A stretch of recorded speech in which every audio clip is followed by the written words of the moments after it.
Welcome to 2.1. Okay, I've got a new setup here. Hopefully my audio is working. I've got a new pen highlighting tool. I'm trying this out. Hopefully this will be real nice for us. So, in this section 2.1, we're looking at trig functions of acute angles. Acute angles being angles that are, 90 degrees or less. There we go. So, this is mainly what we'll work with for a little while here. Eventually we'll work on bigger angles, but not today. The main definitions of the trig functions are right here. You probably heard these before, heard these definitions. I think everyone who went to American middle school or high school in the past, 5 decades has heard of SOHCAHTOA. It's very popular. Most of my students know that coming in here. If you don't, that's okay. There are also plenty of other acronyms you can use to remember this, but the idea is that we've got 6 trig functions: sine, cosine, tangent, cosecant, secant, and cotangent. Although in reality we mainly focus on sine, cosine, and tangent, and we use these other 3 pretty infrequently. Okay. So these are all ways of relating an angle within a triangle to either the side opposite of that triangle, of that angle, the side or the side adjacent to that angle, either to each other or to the hypotenuse. Okay, so we're mainly going to look at these first 3. The other 3 are just the first 3 flipped upside down. So for example, sine is opposite over hypotenuse. Incidentally, that's what the first part of SOHCAHTOA stands for. Sine is opposite over hypotenuse. Cosecant is just that flipped upside down. So it is hypotenuse over the opposite side. That's how I'll remember all of these. If you want to know more about that, that's in section 5.1. So, looking at some specific examples, well, silly examples. I've got a triangle here. I've got one angle that I've kind of focused on here. I've decided to call this theta. Now, this rule would also work for our other acute angle within this triangle. We could have done it right here with this other triangle. Sorry, this other angle. We could have chosen that one as well. Okay. So the first one, sine of theta. If you recall, we just went over this one. This is the opposite side divided by the hypotenuse. So looking at our angle theta, the opposite side is this one over here. That's our little peace sign. And the hypotenuse is this one, the long side. That's a little smiley face. So the sine of our angle is just the peace sign over the smiley face. And we can go through the list. Cosine is the adjacent side. So that's the side that's right next to our angle, but not the hypotenuse. Right. So it's just this adjacent side divided by our hypotenuse, or the snowflake over the smiley face. Tangent is opposite over adjacent, so that's the peace sign over the snowflake here. So yeah, SOHCAHTOA is the... Can I not scroll back up? There we go. That's what this SOHCAHTOA stands for. Sine is the opposite over the hypotenuse. Cosine is the adjacent, A for adjacent, over the hypotenuse. And then tangent is the opposite over the adjacent. So if you can remember those, great. You'll be in good shape. That's like the first half of this course, is knowing these definitions really well and being able to pinpoint them for a particular triangle. If we're doing stop reminding me this. If we're doing like cosecant, we would just flip these upside down. I don't think I'm going to be able to do this really well. I'll try it. I'll try to draw a smiley face. There's my terrible smiley face over my peace sign. I'm starting to regret having chosen these little silly pictures. That's a terrible picture. But it's that smiley face over the peace sign. I flipped it upside down. Similarly, secant is the smiley face over the snowflake. So I'm just flipping that upside down. And finally, tangent and cotangent. Again, it's just cotangent is just tangent flipped upside down. You should get real familiar with these. In your homework, you've got a pretty small selection of problems. You probably want to do each problem a few times just to help ingrain this in your memory. Okay, so an example of this, you've got to stop telling me this. There we go. So an example with actual angles in there. In this case, we've got a 30, 60, 90 right triangle, or 30, 60, 90 triangle. If you're not familiar with it, when we have this little box in the corner, that stands for 90 degrees. So that's 90 right there. So we've got a 30-degree angle, a 60-degree angle, and a 90-degree angle. So as we're working this one, we're going to look at 60 degrees. We're going to look at one of our acute angles, but we'll also look at 30 degrees, the other acute angle. Okay. So first question we're asked is find the sine of 60 degrees. So we want to find our 60-degree angle, and we have to remember that sine is what does SOHCAHTOA say? It's the opposite over the hypotenuse. So what is opposite of this 60? Well, that's the square root of 3. The hypotenuse is 2. So we take that opposite side, square root of 3, and divide it by 2. Square root of 3 over 2. Now, we are not typically going to write these as decimals. You'll just leave it as a fraction. If I want you to put in a decimal, it will say somewhere in the problem, calculate this, write me this is a decimal with 2 decimal places. Okay.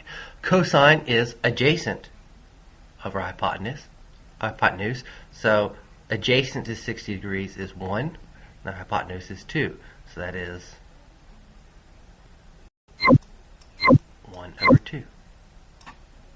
So there's our first one. There's our second one. Now we're looking at the other angle. We're looking at 30 degrees. So now we're moving on to this one. And again, sine is opposite over hypotenuse. So this time the opposite side is 1. So 1 over 2.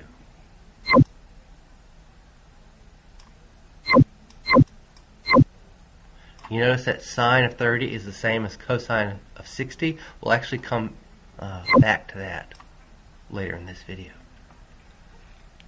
I think it's in this video. If not, it's going to be in the next one, in 2.4, I want to say. Maybe it's in this one. I've been looking at all 3 of these this morning. So cosine of 30 degrees, that's again, we're looking at 30 this time. So the adjacent side is square root of 3. The hypotenuse is 2. So draw a little arrow, just so you can see where I'm putting this. And there we go.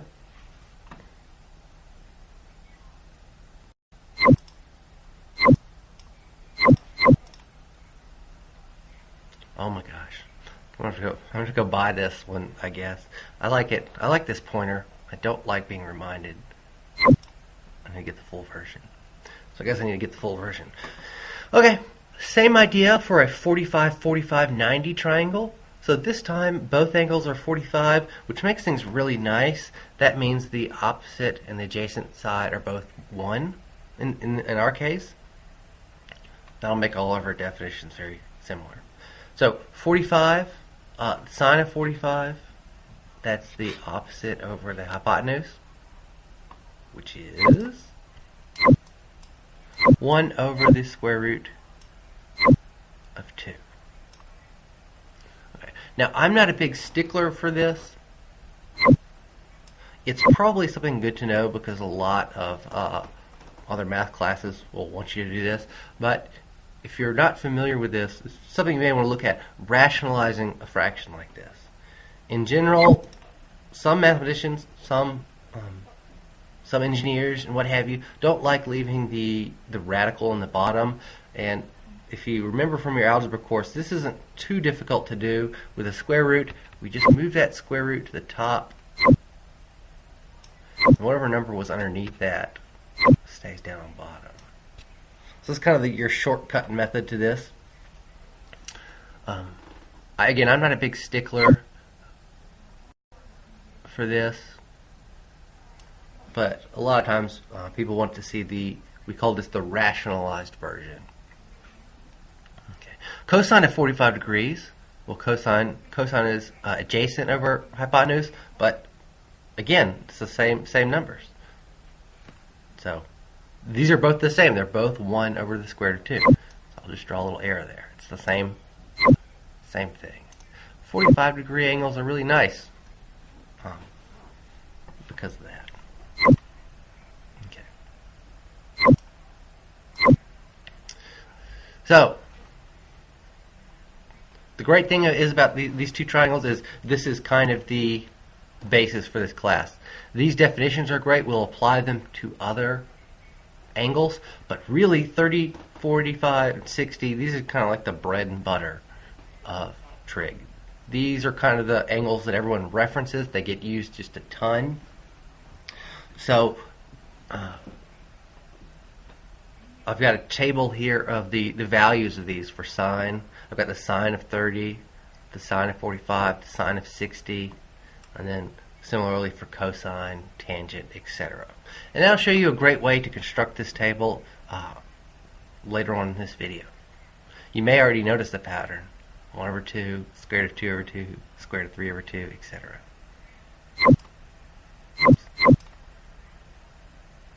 Oh, so it's really right next in this video. So the trick for constructing this table, mainly I look at sine and cosine. If you can remember this, the rest of this you can fill out using some nice little identities. Okay. So you notice I've also added a couple of angles. In addition to 30, 45, and 60, I've added 0 and 90. And between these 5 angles, now we can do really everything. Okay. So super important. You'll see these angles over and over and over and over again. So here's the trick to doing it. On the left side of each of these columns, I've got it labeled as the trick column. This is you see there's a nice simple pattern. Square root of 0 over 2, square root of 1 over 2, square root of 2 over 2, square root of 3 over 2, square root of 4 over 2.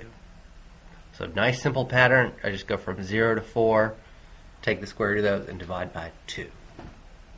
Now those simplify very nicely. Like square root of 0 divided by 2 is just 0.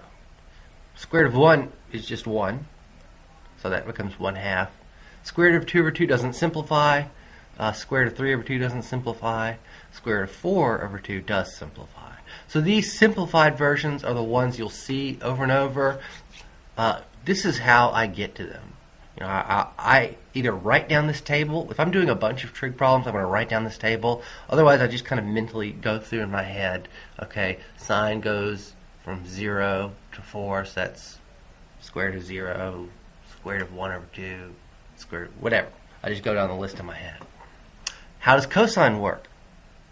Cosine is the exact same, just in reverse. Okay, square root of 4, square root of 3, square root of 2, square root of 1, square root of 0. Again, the simplified version also just goes in reverse. I've got 1 and 1, square root of 3 over 2, square root of 3 over 2, etc. Nice reverse table. And that's it to this table. If you know those two, you can fill out the rest. And you see a nice simple pattern to doing this, and you can construct this whole table. Eventually you should have all of these memorized, at least for sine, cosine, and tangent. Again, cotangent, secant, cosecant, not as big a deal to have memorized. We mainly work with sine, cosine, and tangent. I'm so sorry for that pop-up. I'll get that fixed. One last bit, cofunction identities. We don't use them a lot, but they're interesting. We did one of these earlier. The idea here is that sine and cosine are related. the sine of a value is equal to 90 minus that value.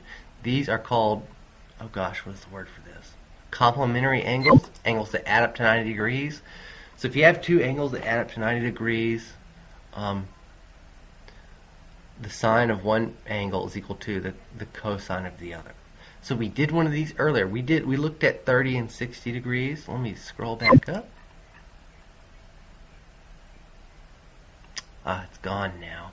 But we looked at, my pen drawing is gone, but we did say sine of 30 degrees was 1 over 2.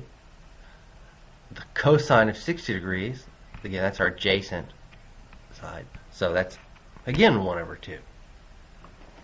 So we looked at it just for this example, but it holds for any two angles. If they add up to 90 degrees, the sine of one equals the cosine of the other. So this, in our case here, this would equal the sine, oh, enough of this. The sine of 90 minus 60, which is the sine of 30.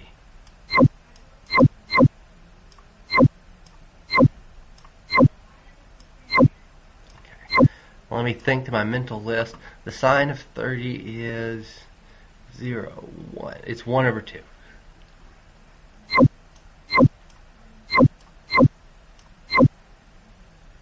And there we go.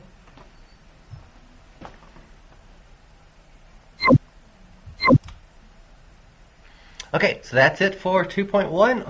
That's your basic introduction to these definitions.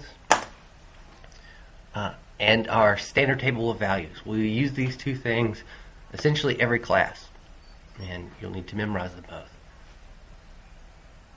You can mainly for sine, cosine, and tangent. So that's it. I'll see you guys next time.